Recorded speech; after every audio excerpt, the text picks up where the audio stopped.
Well, first of all, Jeff, congrats. Big day for you. Why do you say that? Nothing going on, right? Nothing at all. No, a big day for us, and hopefully definitely feel like a big day for hope for the industry and positive vibes going forward.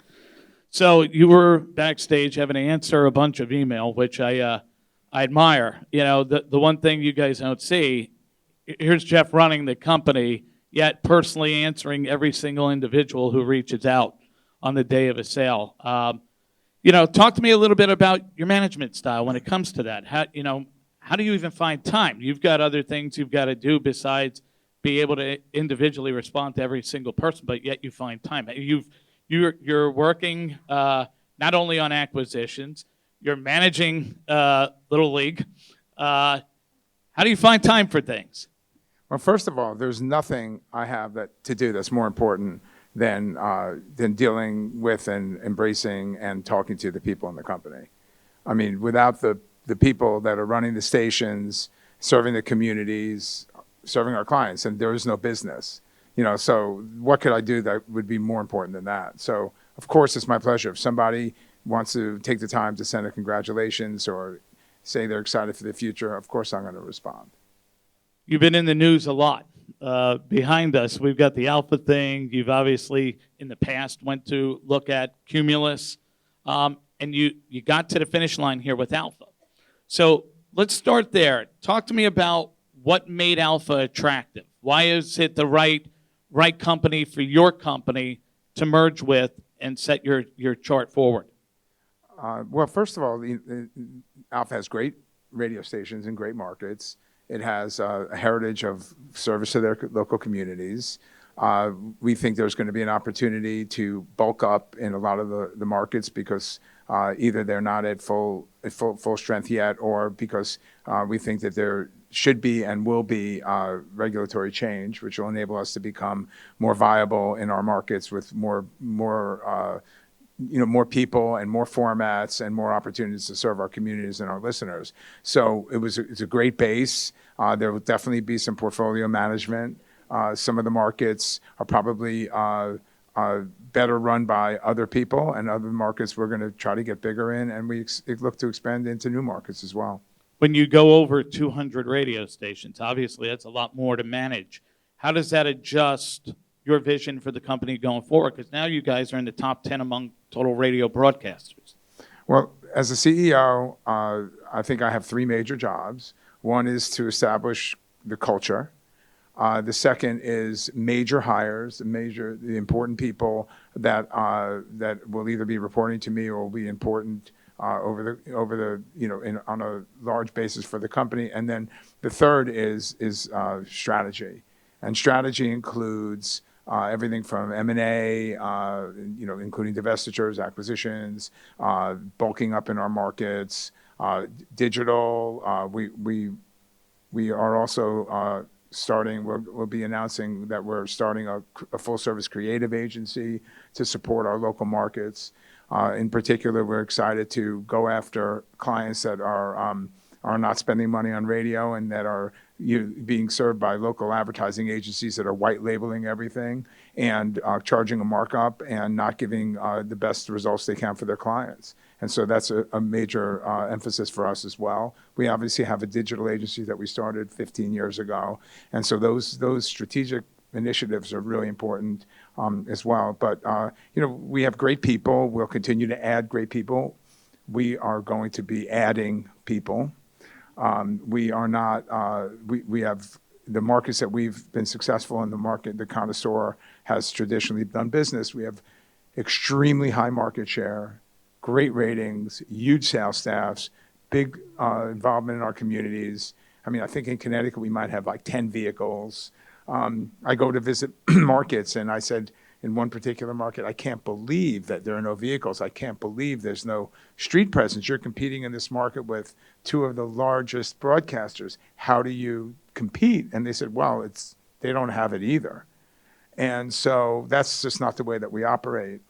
If we're going to be in a market, we're there to win, to be a great place to work where there's a positive energy and excitement and enthusiasm for winning, where we can get great results for our clients and we can be intrinsic to our communities. So if we're going to be in the market, we want to be there to win and be the best local media operation in those towns.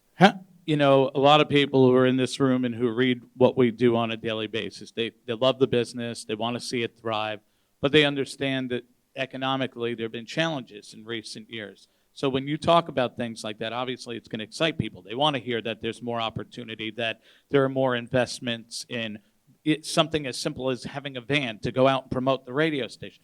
How do you do that when revenues are flat to down? Well, when we talk about the changing landscape and we talk about like COVID, just as an example, I borrowed money to buy out the Perot family. They were my investors. And I think 2 months later, COVID hit. And we were down 85% on revenue. Okay, so when people say the business has been destroyed by COVID or whatever, I borrowed a ton of money to buy out my partners. COVID hit, and no place got hit worse than the New York metropolitan area. And here we are today with a growing company. So I think it validates our strategy. We did not try to cut ourselves to prosperity. We did not abandon our local markets. I would tell a story. 6 years ago, in April of 2019, I wrote a letter to the board of directors of Cumulus, and I told them that this was a great opportunity. Nobody cares about their stock. This is the time for them to invest in the local communities, to become the Tiffany of the industry, a place where great people want to work, where people that are enthusiastic and are dedicated to the communities will flock to, and that chasing the ever declining national and network dollars, although still important to our business, we're certainly not going to be the future.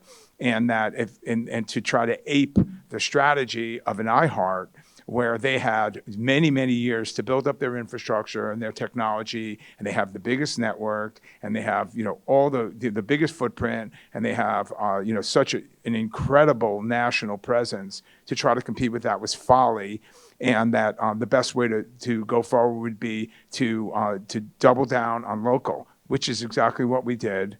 Our staffs are at least as big as they were before COVID.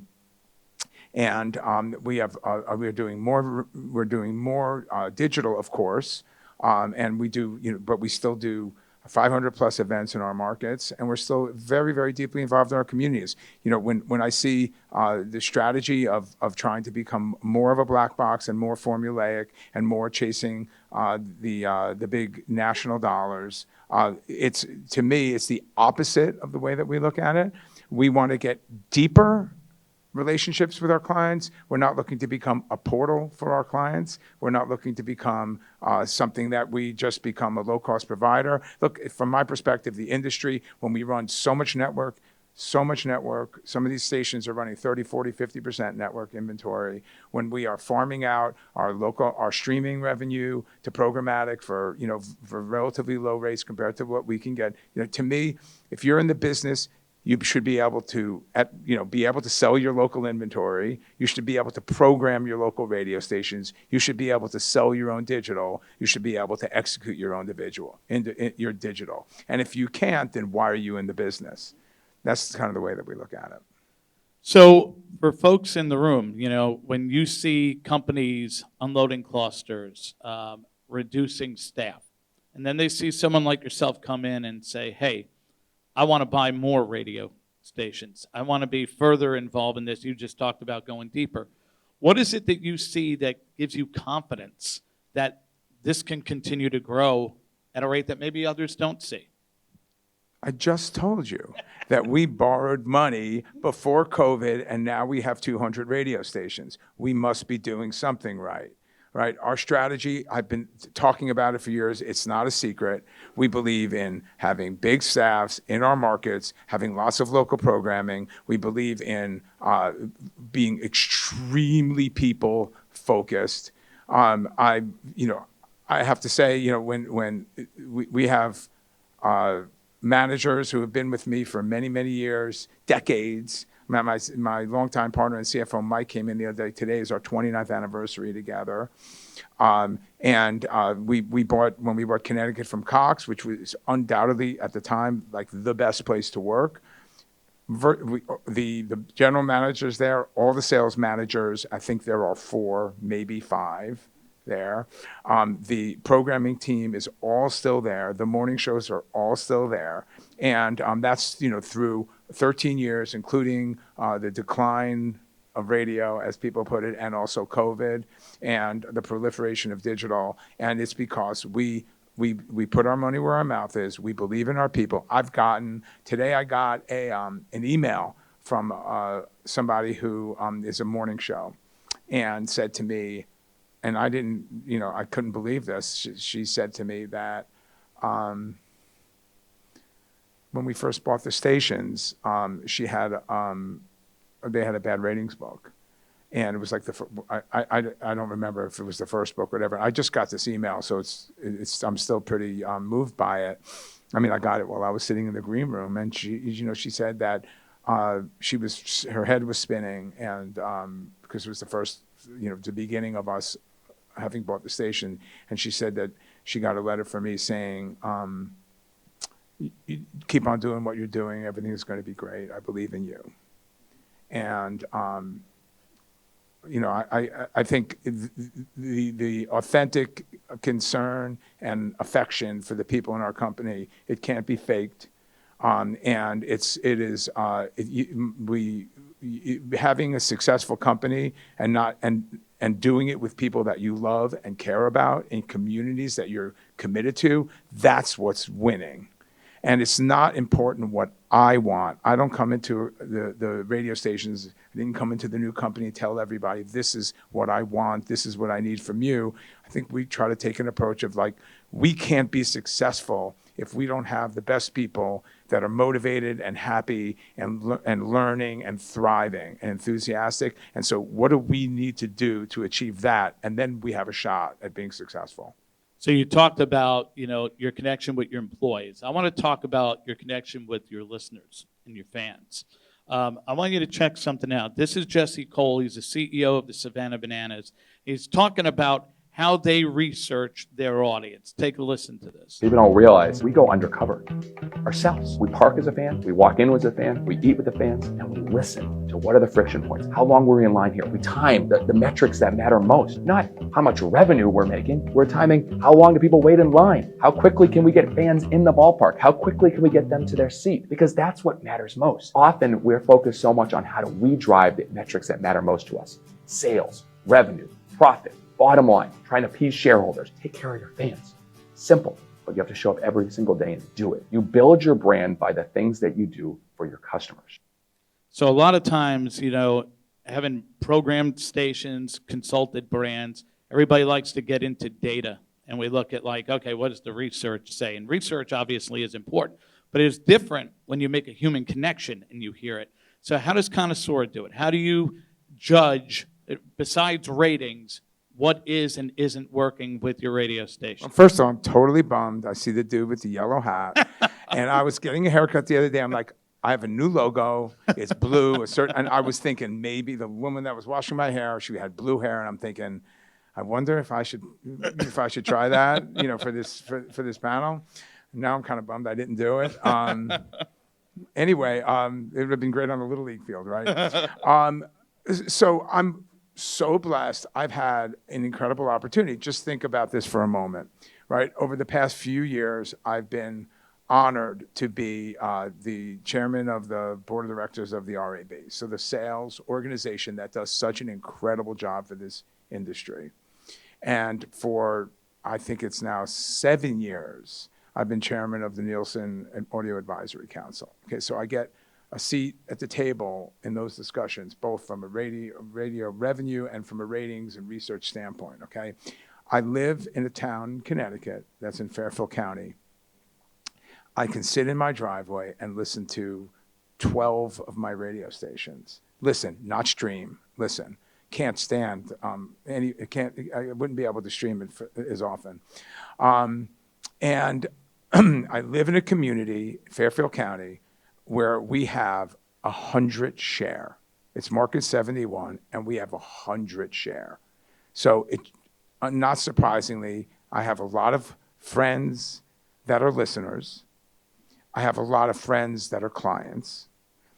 I'm friends with the salespeople. I'm friends with the air talent, right? I know I get to hear when things are going well and not so well. I go to dozens of station events, right? So I'm meeting with listeners. I'm hearing from them. I'm hearing from the people. Like if we do something that affects our clients, I'm hearing about it from our top billers. So I have a seat that is really unique in the industry. I've gotten to see how the sausage is made at Nielsen. I've been, blessed to be with the smartest people at the RAB and, been able to share ideas with them over a period of years. And I live in a decent sized market where I know so many of the clients and so many of the listeners and so many of the people working in radio. So I get an exposure that's very different from sitting back behind a desk and everything is kind of like theoretical. I get a true practical education every single day. And to me, I can never lose sight of that. And when I go to visit the markets, I've probably visited 25 cities for Alpha since we announced the deal, and nothing takes the place of actually sitting in a room with the people and hearing what's going right and what's going wrong. You hear things that no one is going to tell you, it's not that they're trying to hide it from you. It's just that things that when you're exposed to it every day, you don't even think about. And when I hear them, it's always the best education I can get. So I don't, look, I have a family. I try to be there all the time. People know that. I'm always getting phone calls. I have lots of things to do, but I, still got up from my comfortable desk in Connecticut, and I got on a plane and got in lots of cars and sat in lots of little buildings and heard from people what's really going on. And without that, I would never be able to do my job. Let's talk about, I know you've got some thoughts on streaming. You were just talking about how you like to listen to the radio. Streaming continues to surge. Radio, meantime, flat, down. And so, the opportunity, most people, as they look forward, it's like, okay, streaming's going to continue to grow. How do you see the future? Well, streaming is going to continue to grow. We just have to make sure our stations sound great when they're streaming. I mean, of course, streaming is extremely important. It's 15+% of our audience. I'm sure in 5 years it's going to be 25% or more of our audience. It's fantastic that we're exposing our listeners to our great products over many different platforms. But the stations have to sound good. And when radio stations are covering their local stream ads on the stream with too much programmatic, then three things happen, in my opinion. Number one, I think the stations don't sound great. I mean, it has a place, but it should be kind of the filler, in my opinion. And that's what we're trying to do. When we're not TLR, we should still be selling the lion's share of our inventory locally, because when we sell it locally, we get a better product for our listeners. We get much better results from our clients because when they are buying it both on the stream and over the air, of course, they're getting our full audience. And maybe most importantly, when we're selling programmatic streaming ads, our own salespeople are being shortchanged of getting 15% or more commission that they should be getting by selling to our total audience. So something that we're going to be working very hard with in Alpha, because the Connoisseur stations have always been TLR. And a bunch of Alpha stations are TLR and a bunch of them are not. And we need to do a much better job monetizing our local stream by selling to local advertisers. Let's talk about monetization when it comes to the podcasting side. I want you to take a listen. This is Oxford Road CEO Daniel Granger talking about it at Podcast Movement. What is a podcast? And if you ask 10 people, even at this conference, you'll probably get 10 different answers. Is it RSS? Is it audio only? If it's only on YouTube, is it a podcast? What if it's live? What if it's on demand? What if it's a polished studio production? Is a Zoom call on TikTok a podcast? We gotta figure this stuff out. Podcast ad revenue is projected to hit $4 billion by 2030, according to how that gets calculated. I think we're probably actually already there, but I can't prove it, and nobody can prove me wrong because we can't agree on what it is that we're measuring. So I think there are four main components that are playing tug of war right now for our identity, and so the polls are really between video required and audio first. There's a real active debate about that. Is it audio first or is video required? These things are making it hard for us to define. But if you can't define it, you can't measure it. And if you can't measure it, you can't monetize it properly. So what's the answer? How do we make this better? Well, I mean, podcasts, there are very few podcasts in our markets that have the type of audience to sell to local advertisers. I'm sure that will change over time, that there will be an occasional podcast that has the kind of weekly listenership in our local markets to actually get results for our clients. That's definitely not true on a national or regional basis. So when we talk about national advertising, we're competing with all these other media. There's undoubtedly a lot of money being sold in national audio, and we're happy to participate in it. We have very little control over it. We have great ratings. When we have great ratings, we tend to do okay. The market has been shrinking. Podcasting has become, it's taken a lot of those dollars away, and so has some of the multi-platform advertising campaigns that the large guys do, and some of the revenue or enterprise deals or trade deals or cash infusion deals or whatever that have definitely degraded the rates overall for national advertising. So the podcasting is definitely, it's here. It's great that people are enjoying more audio than ever before. On a local basis, again, occasionally you can catch lightning in a bottle. But when we're talking about the vast majority of our revenue, 85, 87% of our industry, of our revenue of our company is local, and we have somewhat more control over that than we do national. And it's there are companies that are making money in podcasting, I guess. A lot of them are using podcasting as part of an overall strategy, so it's really hard to say how profitable some of these are. But we see it as part of the future, not necessarily something that at this point on a local level is something that is a big strategy for us, because I just don't think that we can hope to get great results for our clients with very many of our local podcasts. You talked earlier about the TLR difference with Alpha and Connoisseur. You also mentioned that you've been involved with Nielsen on the advisory council. Obviously, the big story this year was the shift from 5 minutes to 3 minutes of measurement. And there's some early signs where it came out of the gate red hot, January to March. Overall listening was up. When you go into specific demos, like we've had a lot of news talk folks in here, you're going to look at 2554, 3564, and there's some fluctuations there. But overall for the industry, how do you feel about the shift? And how does it affect what you guys do from a business strategy?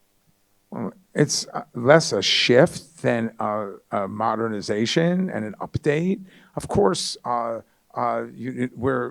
deck is stacked against radio. I mean, we're competing with digital businesses that get attribution after 1 second. So we're getting ever so slightly more contemporized for what's going on in the world, but it's not a shift. It's just that it's more of a recognition of this is the way that listening takes place. It's a much more fragmented world, and it's been an imperfect way of capturing that change. And this is a move towards making it better. You can debate by demo, by format. There's no question that it's doing a better job showing the audience of radio.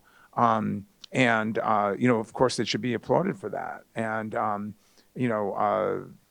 it's something that they didn't, that they weren't forced to do contractually, and that Nielsen is doing because it does give, hopefully, ever so slightly more value closer to reality of what radio gets.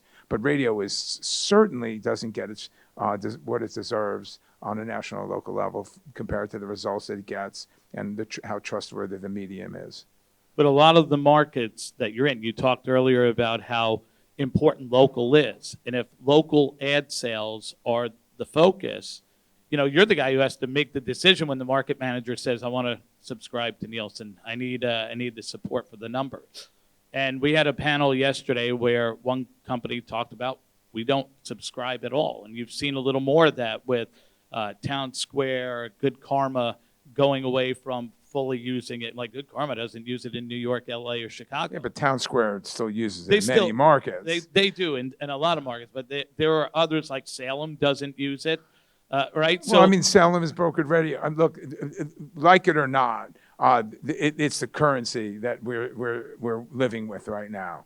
Of course, you can't take any one product or any one measurement and say this is great for everybody. This is what we've got. It's very expensive. There's no denying that.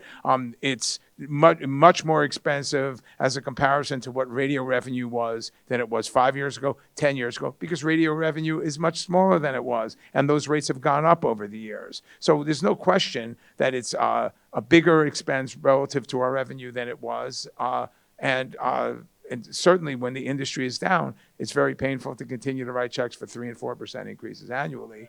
But it is right now, that's the currency that we're dealing with. And when we may not have more than 13-14% national advertising, but we certainly do transact with a lot of local agencies, and it would be a big disadvantage for us to just give it up. If it wasn't going to be a disadvantage, we wouldn't be paying millions and millions of dollars for it, and that goes for everybody. So again, we have other really big expenses that have gone up, like music licensing and all. And it's like, the reality is that every media, except for maybe the big 3 or 4, it's gotten much more difficult. And for us, the reality is that our unique selling proposition. I'll give you a quick story. We hired somebody as a DOS recently, and I had dinner with him and a bunch of other people at the stations. And we were talking about one of my favorite topics, which is work from home. We were 5 days, the day that COVID was allowed to bring people back, we were 5 days a week and have been ever since. And this guy that came from TV, who comes from TV, is a wonderful guy. And he's like, it's very hard to recruit when you're 5 days a week and everybody else in the market is 3 days a week. And I can't deny that. It is. It's a huge mistake, in my opinion. It can have been helpful. We feel like the camaraderie and the creative exchange of ideas and the team building and culture is super important to have people in the building. But somebody at the table said, you understand how different TV is from radio, because radio stations are all about their local communities. TV stations are not. So it's a different standard, right? So what works in TV doesn't necessarily work in radio. So locally, we do what we can to support our local stations. And at this moment in time, we continue to use Nielsen. That doesn't mean that we're not going to aggressively be looking at where we don't need it and where it wouldn't be cost effective. But instead of cursing what we don't like, we have to deal with the reality that we're living in right now. Yeah, it's the scorecard. I mean, it's what everybody's got to deal with. I want to get your opinion on the perception of advertisers and what they do and don't get about radio. I want you to take a listen to your counterpart here, Bob Pittman, on this topic. I mean, the biggest problem I have is I go see advertisers. They go, no one listens to radio anymore. I go, do you look at any facts? And by the way, if I'm in St. Louis, they know everybody listens to the radio. In Manhattan, they may not know it. We really have to stop listening to our narratives, which aren't based on data, because we're not going to help people understand each other. So getting buyers to want to buy your product, like when they just look at the trades, if the news isn't good, the guy would say nobody's listening. We know a lot of people listen to these products. I think, we've talked about this before, like there's never been a greater time for interest in audio. There's more audio available than ever before. What do advertisers not understand about the strength and success of radio right now? A lot. I mean, the RAB has put forward a ton of data about how not just my friends are like, oh my God, doesn't everyone listen to satellite radio? It's like I don't know, like 1/15 of the people that are listening to radio are listening to satellite radio. Really? I'm like, well, not everybody is a managing director of a firm in Greenwich. Like middle America, most people are not really that interested in paying to listen to something that's better for free. But the fact is, right, that even amongst professionals, marketing professionals, there's tremendous misperception. And it's, and again, there's no shortage of data to support that. And again, the RAB has done a great job putting that data forward. Look, many of the media buyers are young, they live in big cities, and they don't commute. And they don't listen to radio for lots of reasons, and so they're biased. And what that does is creates an opportunity for advertisers who are smart enough to know that we're a great deal, and that there's so many things that we can do that other media can't do. But that's our job to continue to push that. And on a local basis, look, I coach Little League, right? I gave out I gave out a bunch of T-shirts sponsoring our team to 10-year-olds. And I handed them out and didn't say a word. And it was Star 99.9, which is our stations our AC station in Fairfield County. And one kid says, Star 99.9, I love Star 99.9. Another kid says, can't beat Raven. Another kid says, Anna and Raven, I love Anna and Raven. Another one says, Couples Court, I listen to that with my mom every morning at 7:20. Okay, so when you provide a great product, and you tell people about it, and you're out in the community, people listen. And when we have events and people show up, and we bring our listeners there, and they see the passion and the numbers of the people that show up. But if you don't have a street team, and you don't have salespeople, and you don't do events, right, and you aren't providing compelling local content, then none of those things happen. Let's talk about with the acquisition of Alpha. You now have bunch of stations in your company that you're going to have some AMs, you got to have a ton of FMs as well. But AM has been under this attack from the auto industry for the last 2 years, but they want to get rid of the band. You're now a guy who owns some of those stations. So when you look at the health of the AM band moving forward, do you consider it vital to the future of the industry? Where do you stand on the health of AM and its fight currently? Because I know the NAB is trying to preserve it, but you've got a lot of opposition from those who put it in cars. Rather than look at it from an owner of AM radio stations, why don't we look at it as far as what our job as broadcasters are? Okay, when there's a power outage, right, you need to listen to the radio, right? A lot of those stations, particularly those AM stations that have elderly listeners, right? Not to stereotype, but obviously there's an older bias for AM. They need these stations in their communities to know what's going on. We're providing a vital service. And to deprive our communities of those local services because the auto manufacturers want to make another $150 or $250, that's wrong. We don't have the right to deprive our listeners of what they need if we're doing our jobs.